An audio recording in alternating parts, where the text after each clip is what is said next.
back. Now we're talking about Prime Minister Modi launching the blockchain-based digital degrees at the 54th convention ceremony, the convocation, ceremony of the IIT Kanpur. Now at that ceremony, the students were issued digital degrees through an in-house blockchain driver technology developed by the institute under the National Blockchain Project. Now, these digital degrees can be verified globally and are unforgeable. And the fact that Prime Minister actually did that, launching the first in the country, is a huge step forward for India and a huge indication of how blockchain will be perceived, even conceived here in the country. So we thought we'll bring to you the man behind this entire project. We've got Professor Agarwal joining us now. Professor Maninder Agarwal is a professor in the Department of Computer Science and Engineering at IIT Kanpur. Hello and welcome to CC, Professor. Just want to start by asking, how was this entire idea conceived? What was your conversation with Prime Minister's office on this?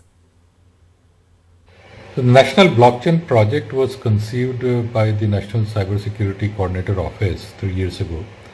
They gave us the mandate to develop a national blockchain, particularly to be used for e-governance services.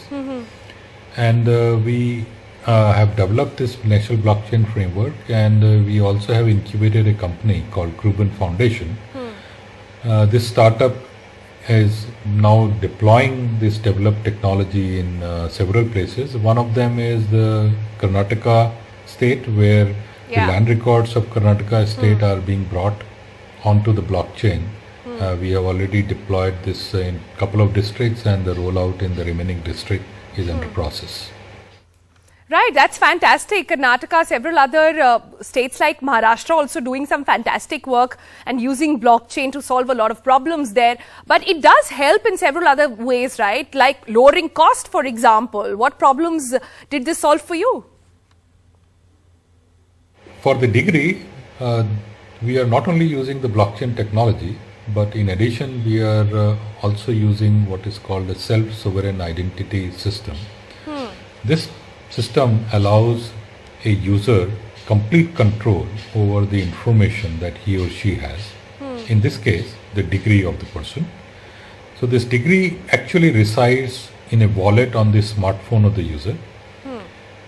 There is a blockchain which contains the public key of the issuer, which in this case is IIT Kanpur, or issuer of the degree, as well as the template under which the degree is given.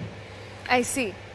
Now, whenever a user wishes to verify his or her credential to any other entity, which we call verifier, then the verifier first goes to the blockchain, downloads the public key of the issuer as well as the template, and then interacts with the user to get details of the degree, verify the digital signature of the issuer, verify that the template is correct.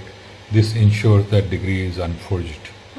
As well as it gives the control to the user to share whatever parts or whatever fields of the degree that he or she wishes to share with the verifier, and the process can go between the verifier and user without involving any third party. Yeah, imagine no more sort of placing your mark sheets and your degrees, and you can, if you want, on the walls of your house, but actually carry it around on your phone as well. Thank you, Professor, so much for your time. I'm afraid that's all the time we have on the program.